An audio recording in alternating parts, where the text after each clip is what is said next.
assalamu alaikum musidɓe fulɓe daraɓe Fulbe TV hande kadi min garani on ɗo ha Lamen Babylon tawede ɗo tournament football walla fofu koyngel gandanta ko Lamen Babylon waɗi organise nde noon final initida honorable Mama Kande party leader secrétaire général GDC mo tawi jeedene mumen ganden kay kadi ko ɗum kiɓa yimɓe ɗe o jarama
nene ko Saydou Sow Saydou ko ɗo jeeɗa eyyi ko Babylon ɗo jooɗi hande kadi hono mbaɗa yimɓe haalande hande ñalande hande nde ɓaade jii honorable Mama Kande initiama ɗo final hono mbaɗa yimɓe yewtande en seeɗa alhamdulillahi rabbil alamina mi yetti Allah mi jarni kalifaɓe am ɗiɗo ɓe honorable Mama Kande ko ɓe mbita ko tan neɗɗo kala ko gawɗa ko ɗum fuɗantama ñande o iɗi arde e nder nde saare ɗo ko ndungu wonno fof wino arta ɗo lawol ngol moƴƴani moto makko o dutoto kono o wakkili o ari ñande o ari ɗo Allah waɗi min torimo ndiyam taw nde saare ɗo bohol meeɗa ɗo ase o wi min si Allah jaɓi ndiyam arat nde wiite jonte ɗiɗi taw o ari o addi yimɓe ha ɓe gasi bohol o addi kala ko watte hen hande on bohol ɗo galleji 80 e galleji 4 fof ko hen nattini pompe e jiiɗa ɓe ganduɗa ɓe mbawani nattinde kono oɓe ƴooga e ɗiya galleji ko ɗum wande ɗum woni sababu ha joni sukaɓe mbi wagdege yalla honorable Mama Kande ko waɗi ko e nder Babylon ɗo ko il faut daranen bo teddugal ngal min gokki o ko ɗum wande sukaɓe mbi ko il faut ɓe guinnira oɗo koppu ɓe tega final o e juuɗe makko ko ɗum woni sababu o eyyi jiiɗi si noon alhamdulillah ko pati mo ganduɗa o min e yiigol am ko garɓe pour fewnugol Gambia kana no wayni ko Gambia naɓe metti wallu tan kono honorable Mama Kande o fotino wonde président taw hande fotani kadu ko waɗi ko e nder Gambia min e famɗere am duuɓi min meeɗa yiide political party mbaɗɗo ɗum e nder ndi leydi taw o laamaki o kanko woni number 1 e gon sengo ɗon nden ko torantomi o Allah tan Allah jogui laamu yo Allah okko laamu ngu yo Allah okko laamu ngu Allah okka balɗe juɗɗe e battane moƴƴe ya barke salatul fatiha barke allahumma salli ala sayyidina Muhammad sallim woni Aissatou Bangoura walla Aissatou Ba Aissatou Ba ko a woni holume GDC mi woni regional mobiliser GDC hande Babylon ɗo alhamdulillah rabbil alamina hande mine heeɓi ɗo tono men final mo ganduɗa hoorema ko honorable Kande men inire mo e nder Babylon ɗo alhamdulillah rabbil alamina yettere Allah sona contane rek komin heeɓi mbiɗen inna on ɗo bisimilla onon arɓeɗen taw minen ina assalamu aleykum wa rahmatullahi min hiwri ko min inni on bisimilla o yi kam on ari kam on haɗa kala ko yiɗon andon ko enen wondi so yi ko metti on haɗa o muññanto men andon ko affaire ɓalayaga way noon aɗen timmani mbiɗen inna on bisimilla mon e nder Babylon ɗo haɗa ko min woni sport committee system o so gila o football fuɗɗi ɓe inni final on so yoni haɗa ko honorable ɓe fala initirde min kadi mi weltore ha moƴƴi min andi ko haray ɓe hollilla minen ko minen hawti e nder Gambia iko sande si debbo woni e nder worɓe tum ɓe suƴima ɓeni min ƴetti yeesojo ma min innirimo football tono min on haɗa min kam ɓe weltore ɗum ha ɓamum ala ɗo alhamdulillahi rabbil alamin brodo hay sa yitin sukaɓe gayi ko ɓone wadde konto hande hande ɓe welti sabu wona kanko na honorable ɗum woni ko ari ɗo kono yimɓe hewɓe ari ɗo kono hande weltere ko sukaɓe heeɓi kon tun ko wiya honorable naare ɗo hande hay alkala amen wonno welti moɓɓen fof no welti honorable argol makko ɗo hay sa yi wona o maɗo gorko ɗo ndaari ko ɓorni kon ko muf o waɗi hande jama fon uddi tigita andi ko woni yaade kon hande si goddo dareke inni ko rewbe e worbe sukabe ngodarani hare on non ala menen ko men wawi mo yobude si nasi wattu sanne carte yoni mais yelta men holliramo menen kadi wertalde amen de sukabe no bawan temi do holi rewbe kan no bawan bay sa yibe sukabe do fop be do fon jogi voters card alhamdulillah rabbil alamin hande mi do wawi do ko sukabe jidi si won do high dignitaries. All right. So follow the players all the content na follow. Isaje every player. Sa focus sa gomen na tara final la mama kan de benonje lam fa upload yale. That is another privilege to the players. They upload the players all the follow. So please DJ, while mama kan de upload the player la, love mama kan de mama kan de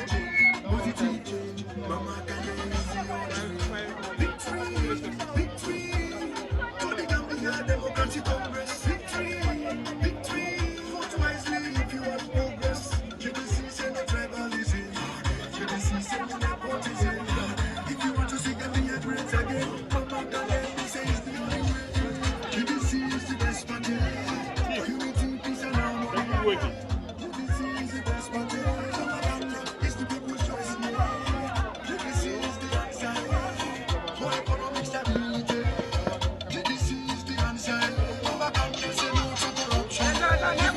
Believe in democracy, equality and justice. Respect for the rule of the law. This is the best party. Unity, peace and harmony. This is the best party. It's the people's choice. This is the answer for economic stability. This is the answer. Say no to corruption.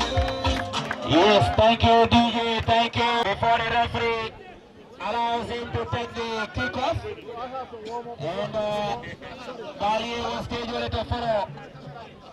Bala Kandebe Womal Kono Bi Amendunte Womalo, Kapuko Dundeko, and of course, Bojora Kafalo Pentuso, I will do. Sunday, Wole Bala Yentemen Alani, Sunday, Mama Kande, pull the ball. Out.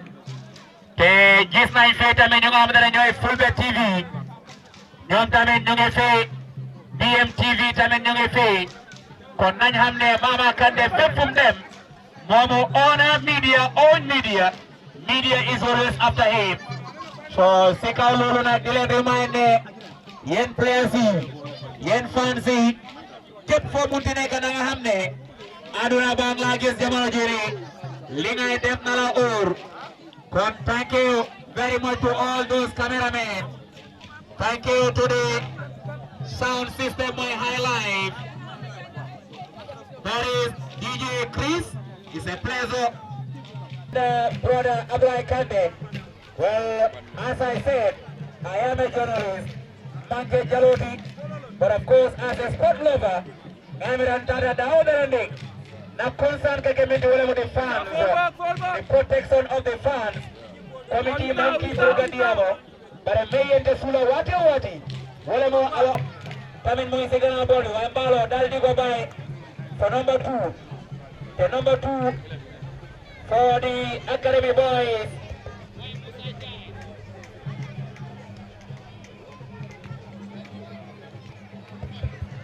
Mosanjai, Bajal Bobby, Atalebe Kadotala, Mosanjai, Adabene Mali, Bukakubachi Kokto, Bonani Babara Soyuto, Muso! That is a boys! What a touchdown for the Academy boys. It's an opportunity for them, absolutely. The referee, so the goalkeeper of the talent was really trying. Since the first half, he's making numerous saves here. Well, Musa Jai, Yamu, to take a try. Oh, Saba, whatever balance over this time around. And he's still taking, waiting for the referee's whistle. The referee will whistle about okay. Captain Oliver Bolo Koma, Abakela Nyari, Toro Tata, I can only last now. Again. Number 4. They are clear very well. And Saite Oleme Lande Kujamu. Another long ball for the Korean Army. Sama Fengo Tilo Fango Kurune already. And Wakamala is going to be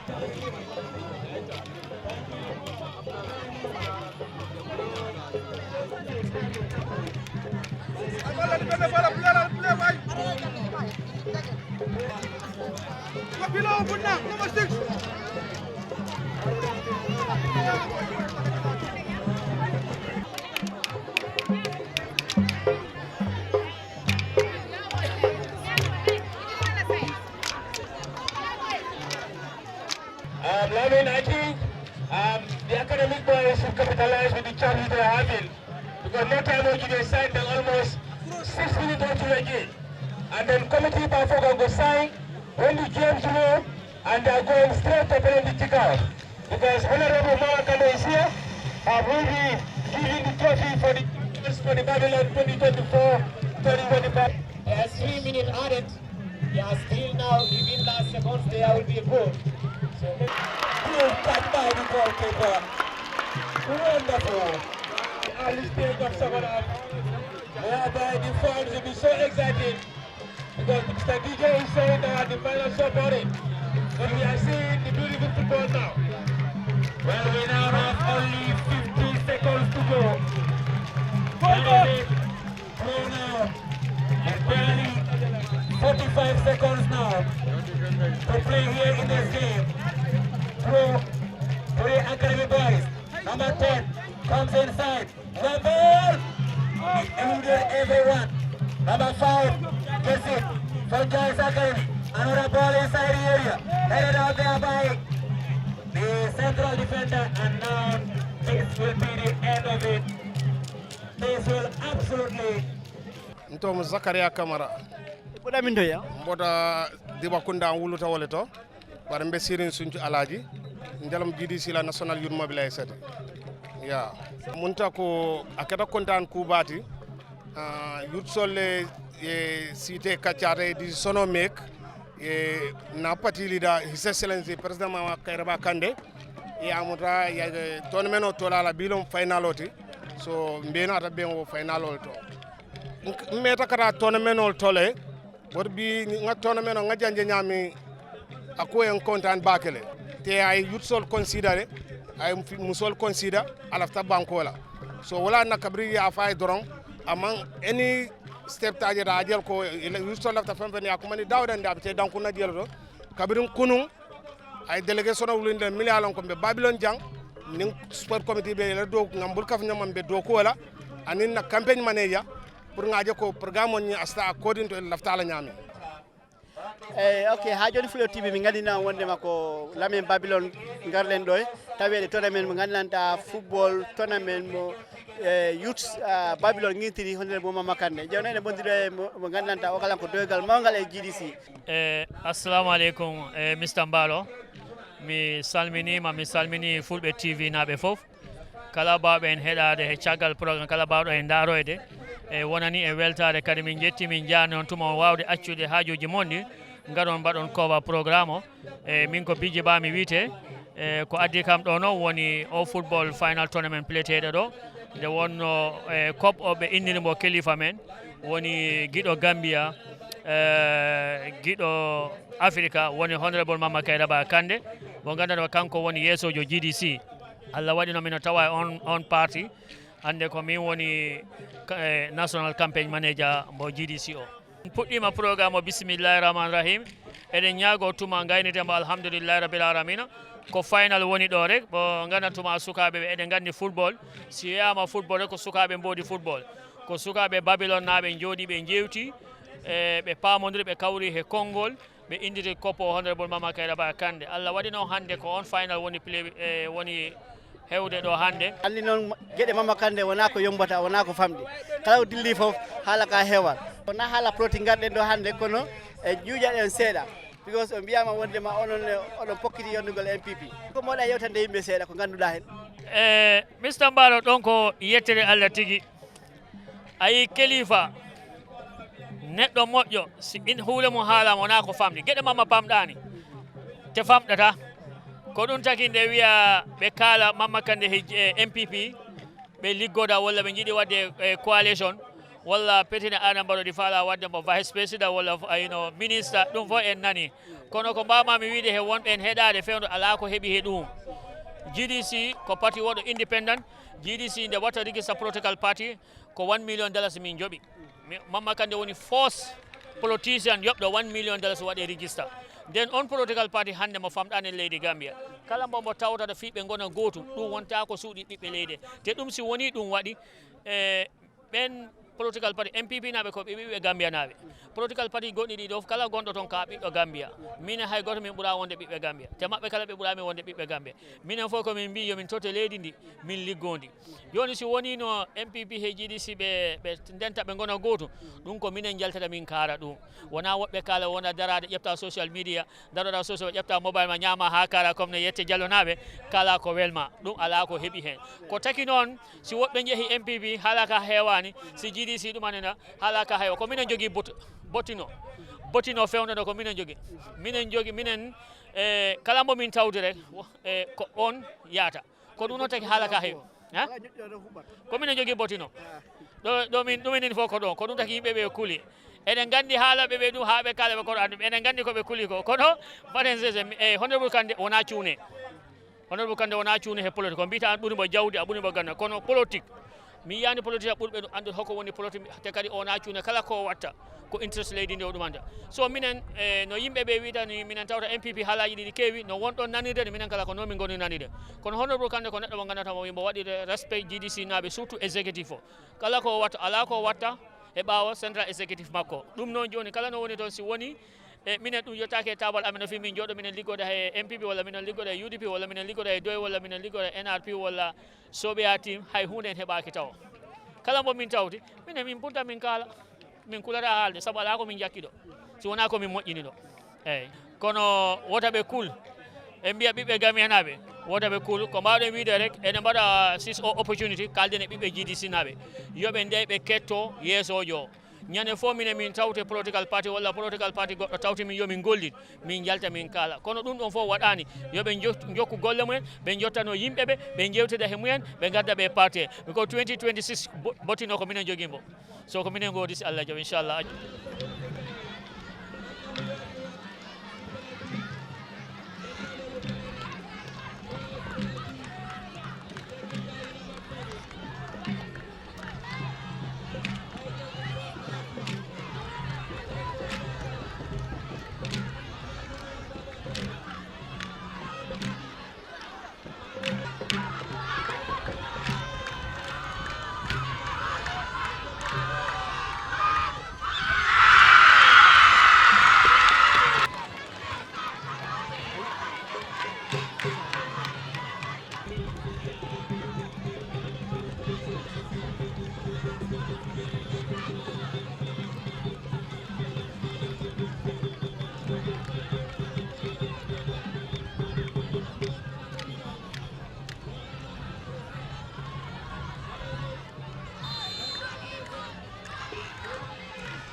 ñun ñoo opportunity to have Mama Kandeh on the ground.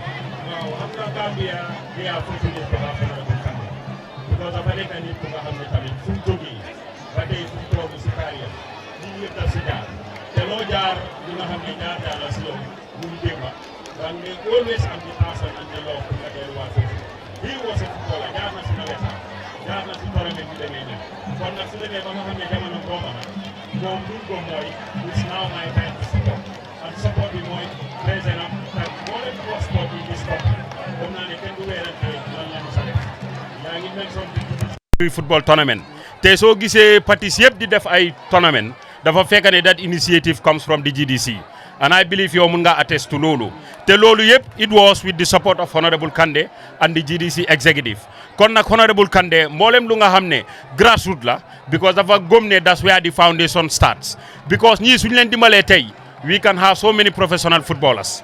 These people mun nañoo promote guy yóbbu leen to the divisional level. So loolu yëpp is very important. Yes. Yes. Ndaw yi nga xamante ne ñoo play fii ndax yow kontaan nga ci football bi nga fi gis tey. Wow, very impressed. I can say both of them are champions. Mun naa wax ne ñu jot a win muy di team with the blue shirt is just unfortunate. It's just fortunate ne win nañ. Why teg naa ne all of them they deserve to be called the champion today because what they have demonstrated here. So lu ma wane rek mooy àgga nañ fu nga xam ne penalty kick la the luckiest team happen na to win waaye both of them are champions as far as this final was concerned. Thank you. Thank you almost very much, Ibrahima. Okay. It's a pleasure. Bëgg naa ko ñaan and I think on behalf of the this sports committee balaa ñu commencer the presentation honorable the committee would love to have a word of wisdom with you as well. Thank you, Mama Kandeh, please. Wa Babylon kuko tachu danga jalos. Thank you, Mako. Nemem mambulo ko sae alama ila chokole bombo yebula bi.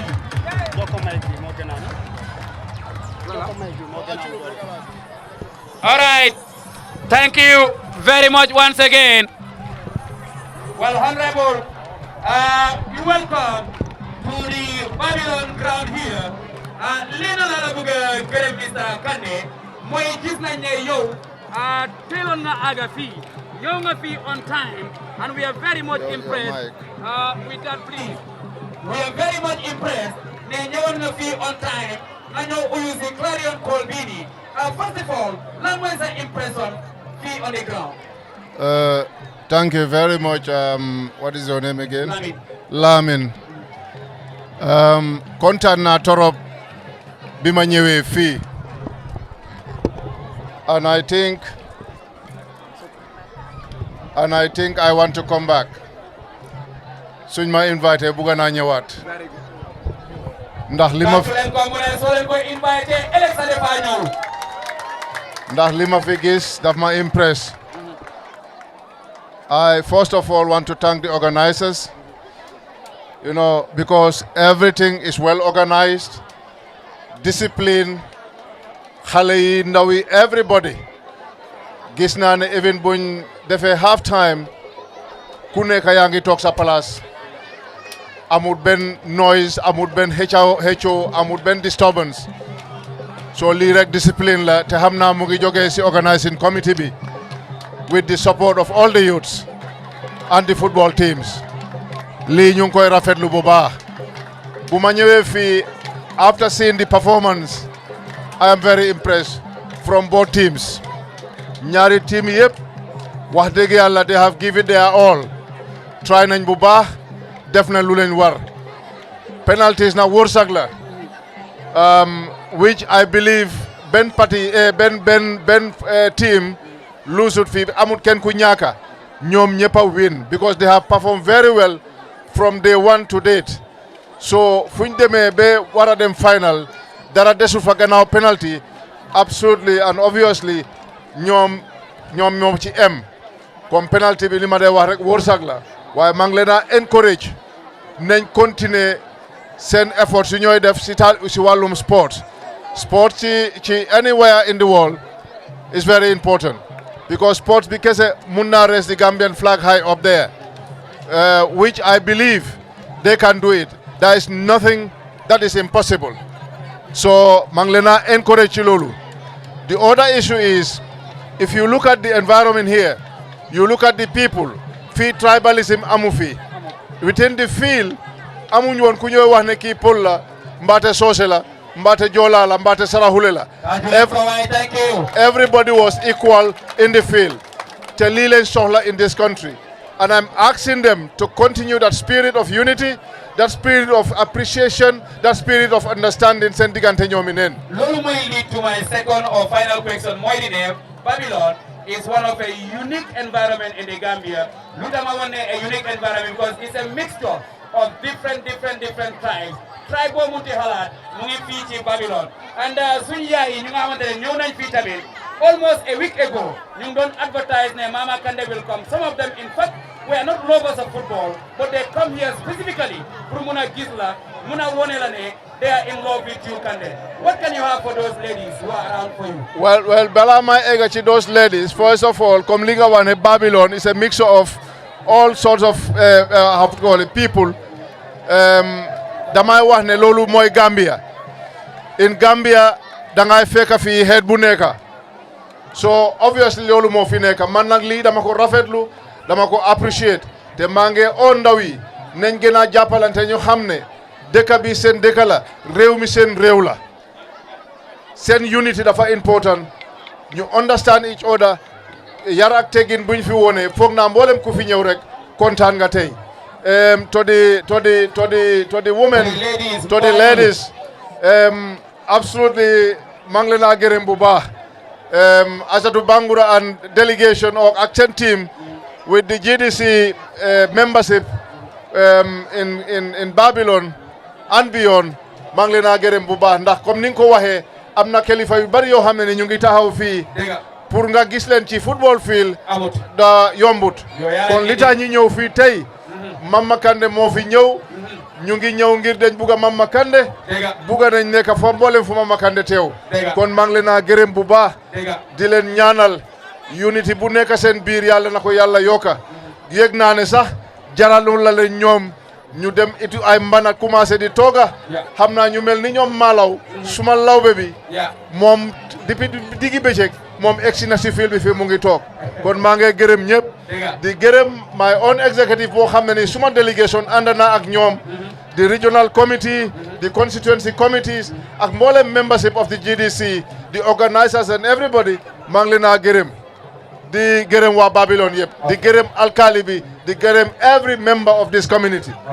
Yes. Well, Honorable, finally, dégg nga Paul nga yaa ngi yàkkamti war ngaa dem kër yaa ngi war ngaa relax waaye fa ma laaj la lii bi nga ñëwee fii gis nga environment bi even the field si boppam dañ use ay saako ñu mun koo fence waxuñ ne Mama Kandeh alone can do it waaye committees yi ñu laaj ñaa ne if there is any possibility with any links that you can have for us waaye luñ bugg a mooy dañ bugg a ndawi play in a very secure environment. These players want to make this environment a pinnacle to their life, a successful pinnacle for that matter, because all great players start from such a ground here. Ndasa yaram bi dawton bi nga gisoon ay saako fence.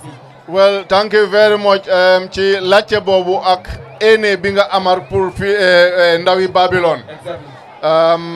Dama la bëgg a wax rek ne foog naa man I am the first politician ku commencé di fence ay football field in this country. Taaju leen ko si loolu.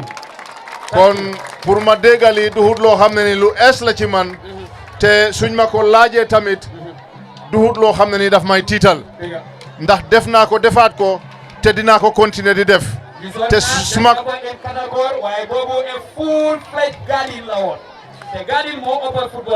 waaw te comme ni ma ko waxee def naa ko defaat ko te dinaa ko defaat as long as maa ngi dunda te suma koy defaat Babylon bi dafa bokk parce que li ma wax mooy wax naa leen ne I would want to come back here. Mbelaf la ka muruna njang koteke. So say dégg naa ko.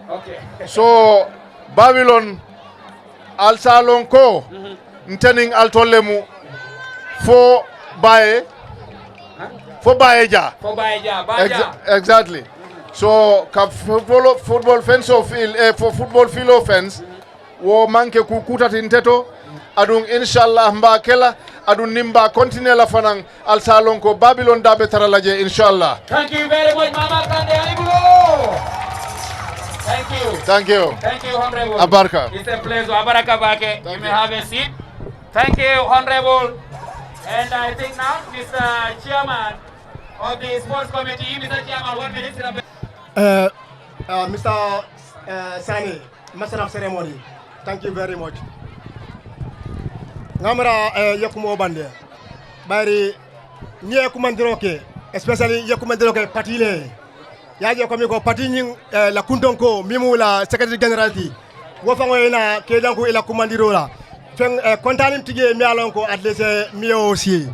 So on that note, Mbafola, the party leader and the secretary general of the GDC, thank you very much for honoring our invitation. Thank you very much. Woto silanga kamunta idele bela final vote of thanks dilan dolbe betele kodo. Ita subu ita muru Mr. Sane. You are facing the screen. You are facing the cameras. Ibem Fola Jang is going to be a historic moment. And your final word. Jani be salota la wala jani be kopol dira. Okay, thank you very much, Mr. Sani. Ngalong sio metale te sio fana kudale. But I will not be fair. Nimang na wadota. Kanyun GDC delegation be kumandi momo na tola. Ka fay ko ala baraka. Bari ni moye kuke kana nyina marila. So first of all, Honorable Aissatou Bangura. That is Honorable Tata Dabo. Honorable Seydou Sow, Chairman Babylon Village. Ana Seydou Sow. Yeah. Thank you. Honorable Alaji Ba, Consequence Chairman. Thank you. Honorable Zakaria Kamara, National Youth Mobilizer. Honorable Biggie Ba. Biggie Ba. Honorable Jaundo Jallo. Jaundo Jallo. Honorable Ibrahima Balde. Ibrahima Balde. Honorable Abdoulaye Jallo. Abdoulaye Jallo. Honorable Aruna Jallo. Aruna Jallo. Honorable Ibrahima Nyang. Ibrahima Nyang. Honorable Rami Jagne. And Honorable Hadin Daw. Thank you. Rami Jagne, sorry. Rami Jagne, thank you. Yeah, no, the other one. Okay. Honorable Julle Balde. Honorable Abdoulaye Kande Jimara. Honorable Abdoulaye Kande. Honorable Ibrahima Cham. That is the organizer. Honorable Mama Kande, that is Secretary General and the party leader. Thank you very much, Mr. President. Okay. And on behalf of the Babylon Village and Sport Committee, and on behalf of the entire youth of the village, we welcome you all to Babylon. We thank you for creating time out of your busy schedules just to come and join us here today. We thank the entire membership of GDC for sponsoring this tournament, without which we would not have been here today. On that note, the youth of the village asked me to convey this appreciation to you, through you, to the entire party of the GDC. Your Excellency, before I end my message, my speech, allow me to convey one very important message to you, and that is the fencing of our football field. thank you. I thought the master of ceremony said it here. And to be quite honest, I didn't tell him anything. But it's like he read my mind. He read what is in me. This field is the only field in the whole village. And we've knocked all the doors so that at least we can able to fence this field, but still to no avail. But we believe that having Honorable Mama Kande in our midst here today, I will sleep today, hoping that our problem is solved. Thank you. So, Honorable, this is the constraint that the youths of Babylon asked me to convey to you. Thank you very much. Thank you very much, Mr. Chairman. Well, bari ngalo ne ko sambimbe janja na uto alinga lambo nga kuol kumase, please. I think ko ponying Abdoulaye Jallo. Yes, Abdoulaye Jallo they gave me. Nyindo ngombe sirin kanda ba ngoto. Abdoulaye Jallo, Abdoulaye Jallo. Nala puruka runners up B, runners up. Runners up Abdoulaye Jallo, Director of Foreign Affairs. Ali Bulodinya Abdoulaye, please. Abdoulaye, you welcome here. Captain of Njai's Academy. Njai's Academy, captain, please.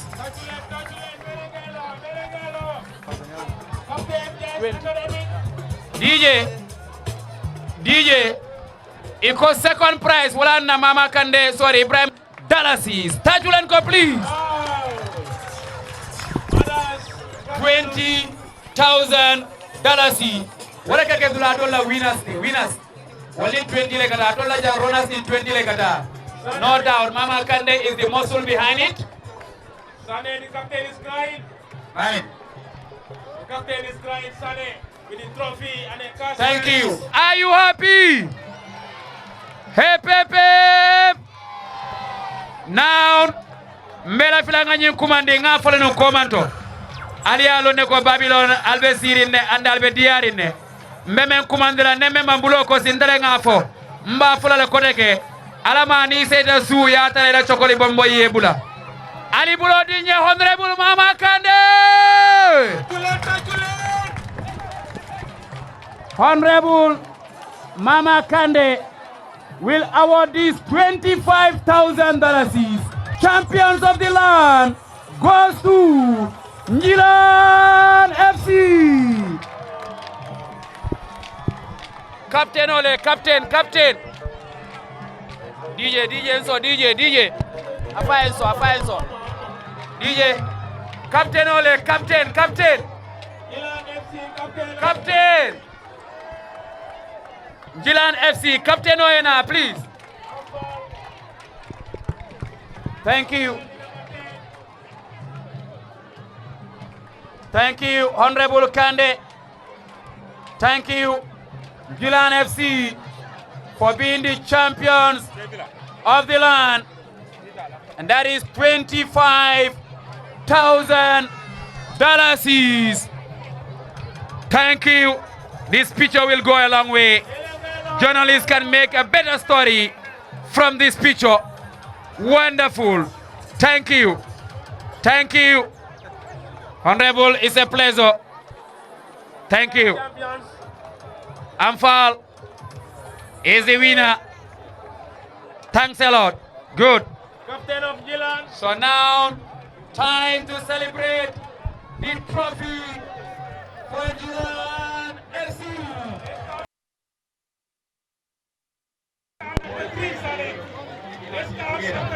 Are you ready? Hey, Pepe! Wonderful! Thank you very much, Honorable Kande. We are really proud of you. Thank you. It's a pleasure to have you. That is the captain. A first piece of the trophy. Beautiful. Wonderful. Committee Azira Mako will give Mama Kande and the team an escort.